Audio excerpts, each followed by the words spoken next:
Estás a punto de entrar a Charlas entre Amigos de Bogart Magazine. ¿Ahora de quién se tratará? Quédate para que conozcas a nuestro invitado. ¡Comenzamos! Aquí iniciamos.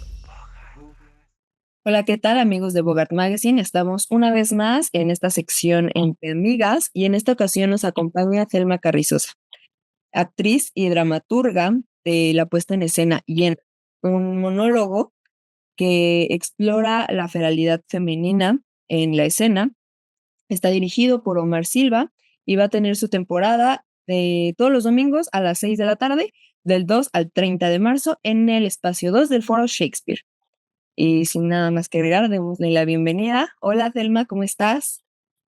Hola, Natalie. Gracias por el espacio. Te lo agradezco mucho a ti y a tu equipo. Gracias a ti por compartirlos. Y bueno, ahora sí vamos a empezar un poco con esto. Primero me gustaría que nos dijeras como rasgos generales de la obra, perdón. Platícale al público de Bogart de qué va Hiena. Bueno, Hiena es un viaje que habla de la feralidad femenina. La anécdota, digamos, las dos historias que nos van llevando anecdóticamente son la de una niña humana y la de una cachorra hiena. Hago énfasis en la juventud de ambas porque la obra justo aborda,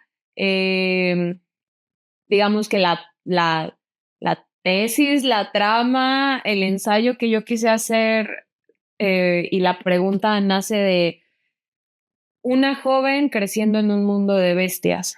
Entonces, pues de allí toda la anécdota. Tenemos por un lado la historia humana que invita a un viaje íntimo, personal, que yo propuse para la ficción, una niña y la relación tan fuerte que tiene con su abuela. Y por otro lado, utilicé pues recursos mitológicos y tenemos a una hiena que al mismo tiempo es humana. Entonces, esto de los animales que también pueden tener figura antropomorfa, un poco también para abordar la bestialidad y la fiereza.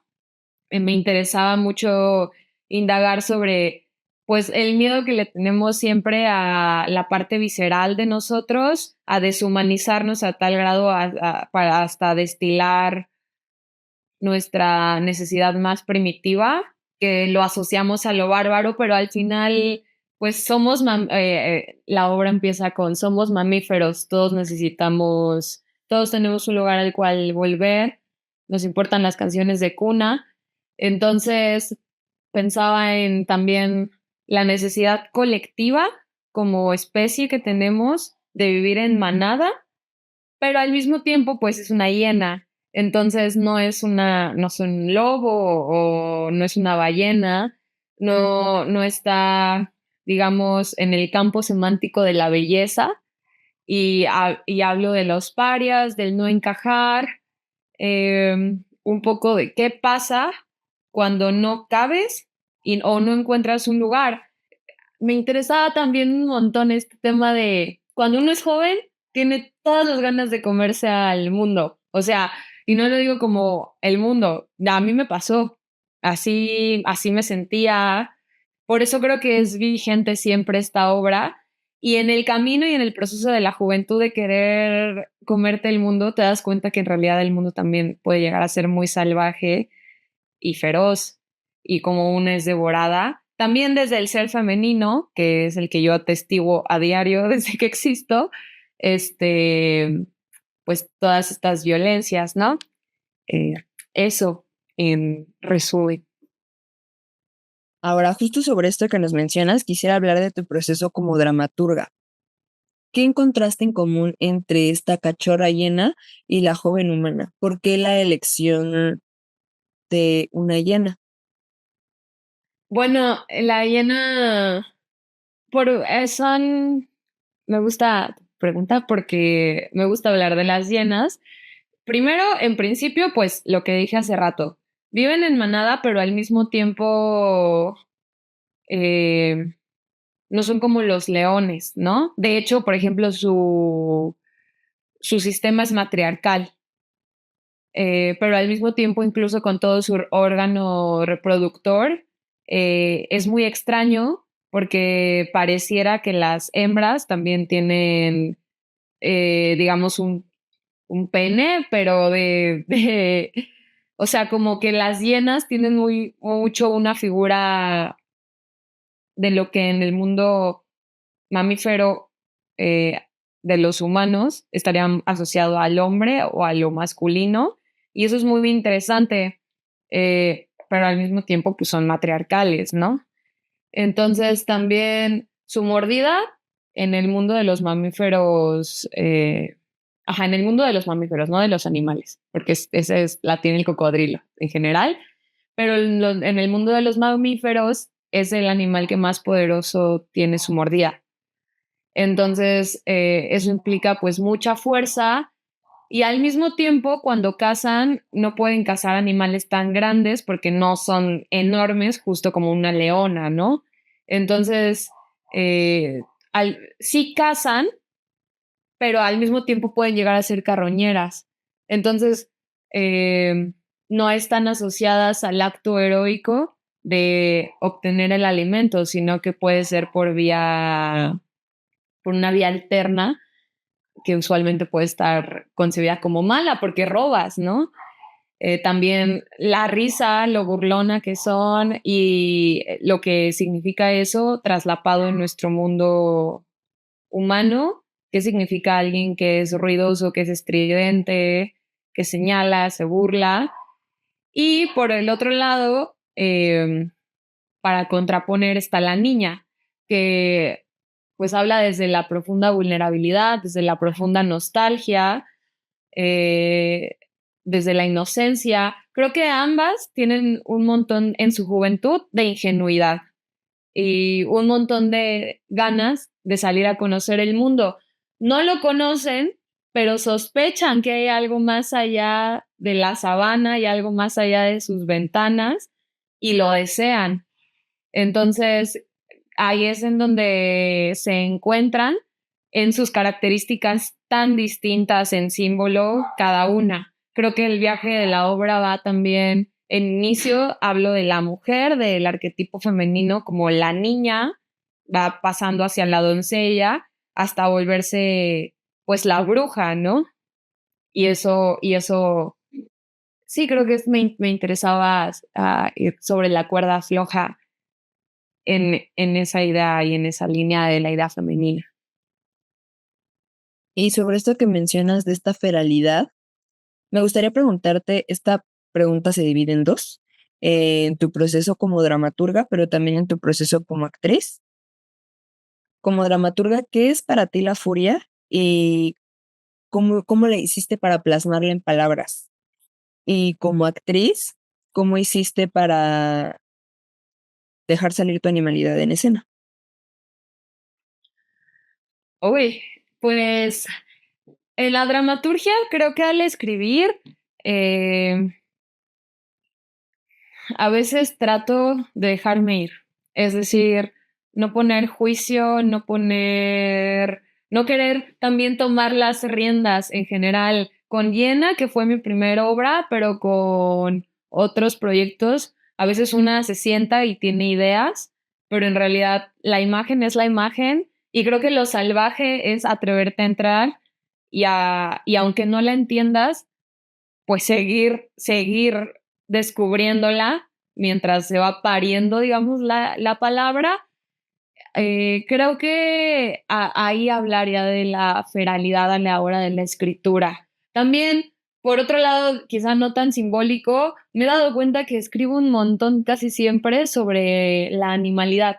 Me interesa ensayar mucho al respecto del humano antropomorfo y al mismo tiempo qué pasa cuando se nos sale en este lado feral, bestial, eh, porque estamos muy domesticados, aunque en realidad al mismo tiempo somos bárbaros, o sea, nada más vamos refinando las guerras, pero la mordida siempre está. Entonces ahí a eso me interesaba y a la hora pues a la hora de la actuada, este, Fue un camino muy interesante porque siento que para actuar necesitas desconocer mucho el texto para volver a mirarlo desde un lugar que tú misma no conocías. Y eso se vuelve fácil cuando, bueno, no se vuelve fácil, pero para mí me parece más fácil cuando de verdad no lo conozco. Entonces tuve que buscar un enfoque nuevo. Mira, incluso habiendo escrito esto yo, desconocía esta parte, ¿no? De mí y del texto en general. También creo que el director, Omar Silva, fue una pieza clave para este proceso. Él quiso que todo el trabajo, también por su historicidad y su trayectoria, quiso recargar que todo el trabajo escénico estuviera en mi corporalidad, en la voz, en la actuación, un poco recreando la simplicidad que tiene una fogata, sentarte, escuchas una historia y puede ser tan conmovedor, tan desgarrador como la historia misma viva en ese momento, más allá de la parafernalia. Entonces, esta obra también algo que no había dicho, el eje principal de la obra es el hogar. Entonces propongo, en mi eje es el hogar, tomando el hogar simultáneamente como fractura y como refugio. Porque, pues es siempre, como para mí y en mi experiencia, el hogar es el primer lugar de cicatriz, pero al mismo tiempo el lugar en donde vamos a llegar a sentirnos y a apapacharnos, ¿no? Entonces, pues eso. Me parece muy interesante lo que dices de cómo pariste las palabras y de este distanciamiento que tuviste que tener con el texto para apropiártelo después como actriz. Y sobre esto mismo me gustaría preguntarte cómo fue encontrar esa mancuerna con el director Omar Silva para de alguna forma soltar tu texto a las manos de alguien más, obviamente en pro de la escena y en pro de que avanzara tu proyecto, pero ¿cómo fue ese proceso de encontrar a alguien más y soltar completamente este es mi texto y aquí está? No, pues sí fue bien difícil porque pues yo llegué con una idea preconcebida y eso casi siempre no ayuda para nada, pero no lo pude evitar. Entonces, o sea, me lo imaginaba. Entonces fue muy difícil alejarme, pero creo que Omar tuvo una intuición, tuvo las palabras correctas, tuvo la precisión de bisturí para proponerme lugares y zonas que me incomodaban un montón en muchos aspectos, no solo, o sea, me cuestionaba la dramaturgia, me cuestionaba la actuación, pero desde un lugar creativo y eso significaba que entonces lo hacía vivir. Eh, entonces, eh, pues yo llegué con el texto, pero mi idea preconcebida ya empezaba a ser estéril, porque una vez que ya te casas con algo, pues deja de tener movimiento y pues se estanca y se pudre. Entonces, Omar, él trabajó un tiempo con Peter Brook, que pues fue una figura muy importante del teatro, entre las otras cosas que ha hecho, y en toda su trayectoria siempre está pasar el, su trabajo y lo que a mí me compartió fue pasar palabra por palabra, no dar por hecho ningún gesto, tratar de profundizar un montón. Y no digo que ya lo haya logrado, sin embargo, o sea, nos gusta mucho el resultado y cada vez, cada ensayo, cada vez que esto vive, de nuevo trato de ir más y más profundo. Creo que me invitaba siempre a darle capas y capas y capas, no en lo racional, sino en el momento y en la presencia, qué imágenes llegan, qué sensaciones te dan. Y eso fue haciendo que yo pudiera encontrar cosas que no me había imaginado nunca, haciéndolo pues hasta gozoso para mí porque el mundo que yo ya tenía propuesto se expandió y creció. Y quisiera hablar también de todos los demás elementos, Edgar, con la iluminación que nos dio, la música, esta temporada se la va a llevar Ismael Godínez, nos va a deleitar, que ya también estamos trabajando con él en otro proyecto. Entonces, todos esos elementos creo que han ayudado un montón a que el camino recorrido se expanda y mi idea crezca a cosas que yo ni siquiera pues me hubiera imaginado. Y sobre esto mismo de la transformación que tuvo tu proyecto y que tuviste tú al distanciarte del texto y a redescubrirlo, me gustaría preguntarte, supongo que fueron muchas cosas por lo que me dices, pero si pudieras elegir solo una o no sé, la que más te sorprendió, ¿qué fue lo que encontraste de ti en Jenna y que no sabías que encontrarías? Pues creo que ahorita ya, o sea, ya tenemos, ya sé, ¿no? La sinopsis, si me preguntas, te contesto, esto va de esto, pero aunque suene muy obvio, a mí me sorprendió un montón ya una vez que terminamos de montar, una vez que se corrió, que la vivimos, darme cuenta que era una obra que hablaba de la familia. Es decir, yo entendí que el eje era el hogar al final. Y entonces eso fue muy interesante porque yo creí que yo estaba hablando de otras cosas y pues no.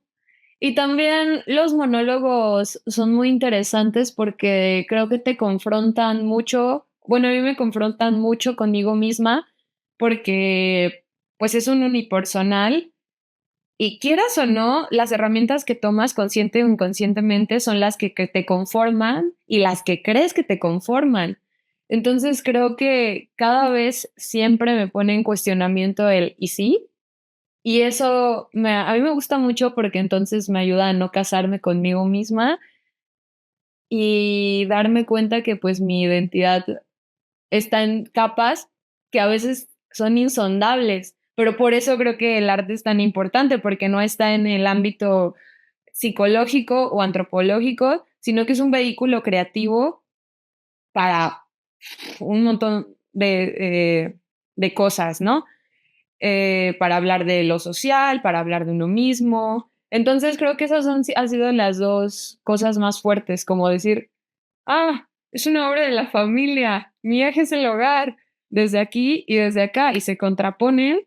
Y además, yo hice esta obra creyendo que yo soy esto, y haciendo la obra me doy cuenta que en realidad puede ser que sí, puede ser que no, pero también de las múltiples posibilidades o sea, quizá no era cierto, o quizá yo no estoy viendo otras posibilidades, y eso fue interesante para mi ser creadora, pero en general para mí como persona también.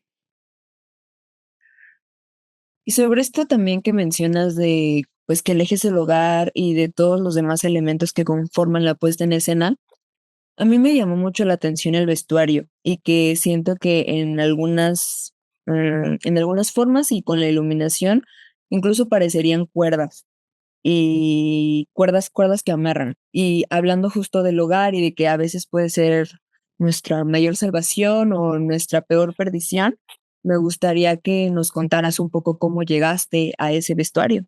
Como, Ay, Natalie es la primera en toda la historia de Jenna en mencionar el vestuario y te lo agradezco mucho. Aprovecho el espacio para decir también que quien lo tejió fue Fernanda Flores. Omar tenía una idea, me la enseñó y Fernanda Flores, que es una aracne hecha y derecha, nos lo tejió. Lo tinturamos para darle textura a café, con café, como que el color cambiaba y después de un montón de tiempo, y creo que por los siglos de los siglos eso seguirá oliendo a café. Me gusta mucho que hagas el comentario porque es verdad, a veces se juega ahí, pero nunca nadie lo había notado. Hay una escena en la que hablo sobre la migración, porque también esta obra abarca, o sea, pues para jugar lo que quería ensayar usé dos especies diferentes, ¿no? Como lo que puede representar el enemigo. Otra especie, y entonces unos somos los humanos y otros somos los animales y de cierto tipo, ¿no? Pero en realidad también la aversión hacia el cuerpo del otro puede suceder entre género, entre pues estados-nación, la xenofobia. Y la obra habla como de esto, de cómo siendo el mundo tan grande, los humanos encontramos la manera de no caber. Y entonces hay una escena que tiene que ver con el exilio, los que no tienen un lugar de tierra, literalmente, y ahí uso o doy alusión aparte del vestuario, que son las cuerdas, pero ahí es en donde también o sea, yo, por ejemplo, eso no lo descubrí hasta estar pasando la escena ya en el momento y decir, estos son nudos, son cuerdas, porque incluso están en el texto. Y Omar dijo, exactamente, porque él ya lo había pensado, pero como que quiso que lo descubriera sola. Para mí no era tan obvio, ¿no? Como los elementos que utilizamos en escena son muy mínimos.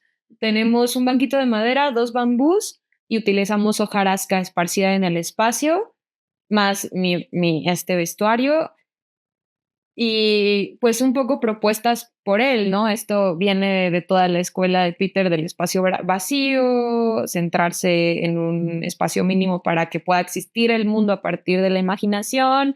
eh, y entonces fue muy bello, como darme cuenta yo durante la escena, estos son cuerdas, y él, claro.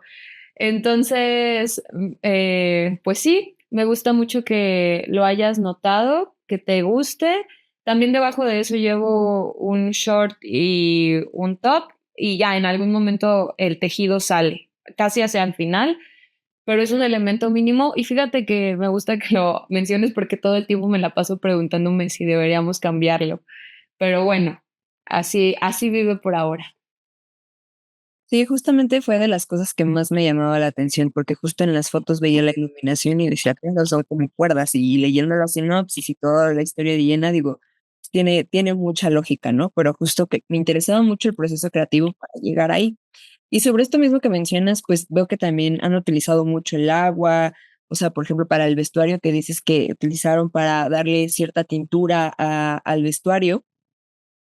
Me parece también que hablas mucho de que el mar y el desierto son estos elementos con los que juegas en la obra. Me gustaría que nos hablaras un poquito también de esta dualidad entre ambos elementos, porque parecería que es pues agua y sequía y que son completamente contrarios y sin embargo tú los juntas y los pones al servicio de la escena.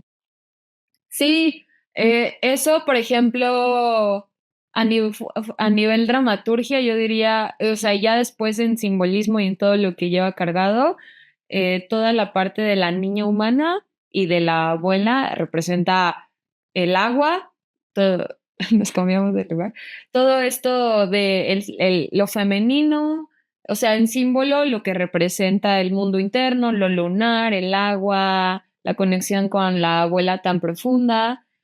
eh, y por otro lado, el desierto, eh, cuando estaba haciendo todo el proceso de hiena, en algún momento leí Mujeres que corren con lobos, que es un libro bastante famosillo en algunos estratos, y hablaba de la mujer, de la huesera, que podría relacionarse un montón de leyendas mexicanas y en general latinoamericanas por las que pasamos.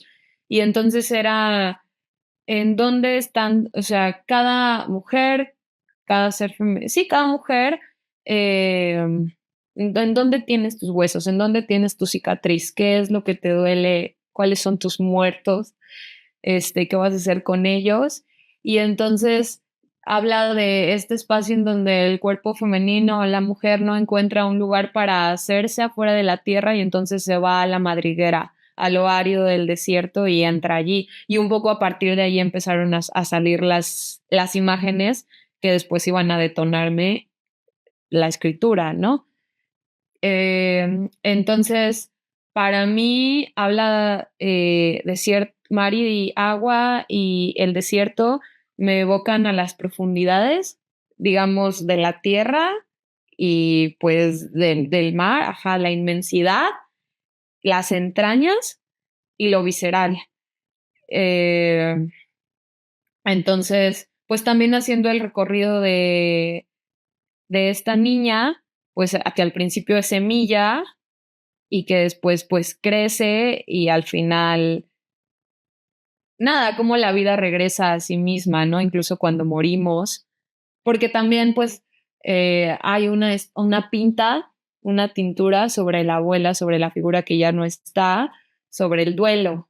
Entonces, de todos modos, aunque a veces esas voces, esos ancestros, ese atrás que nos carga todo el tiempo no están, nosotros lo evocamos, ¿no? Y cómo nos relacionamos con eso. Creo que esas fueron como el contexto y las imágenes que yo tomé para pararlo desde esos símbolos del agua y el cielo. Y sobre esto que nos mencionas de las leyendas pues mexicanas y latinoamericanas, pero que también influyeron mucho en ti los mitos, ya casi se nos termina el tiempo. Ay, pero que también influyeron mucho en ti los mitos, me gustaría que nos hablaras acerca de qué relación encuentras tú entre lo femenino y el ritual. Ok, pues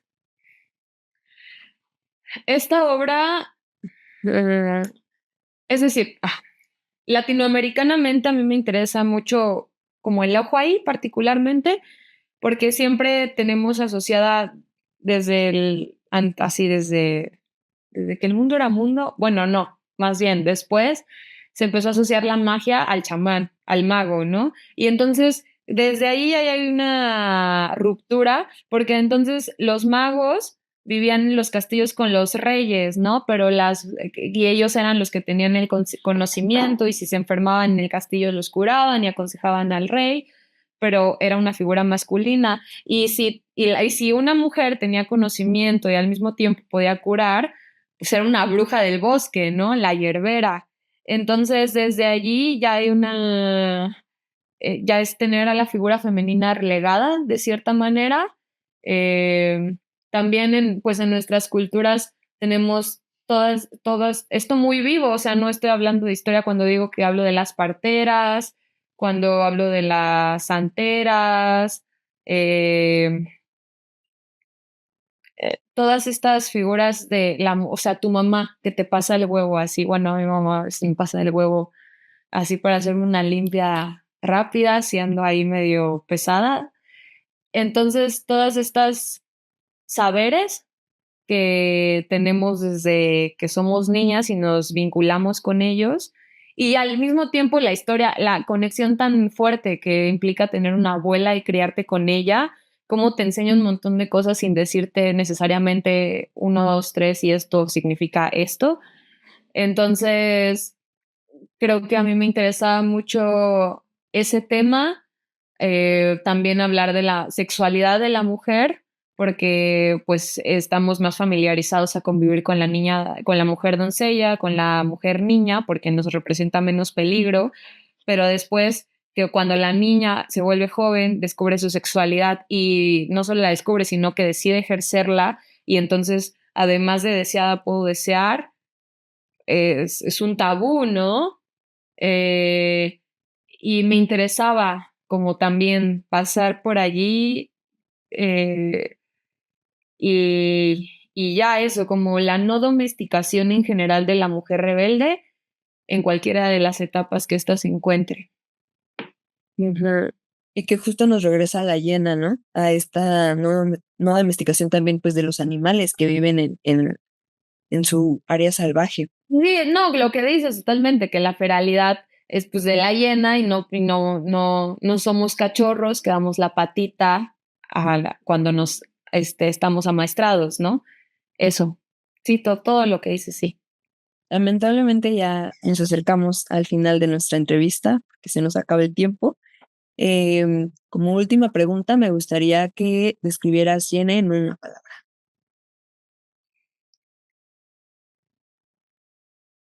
Ay, me gustaría describir Gina como intimidad. Eh, Muchas gracias, Natalie. Muchas gracias a ti y pues bueno, amigos de Bogart, esta ha sido una sesión más de Entre Amigos y nos vemos a la próxima.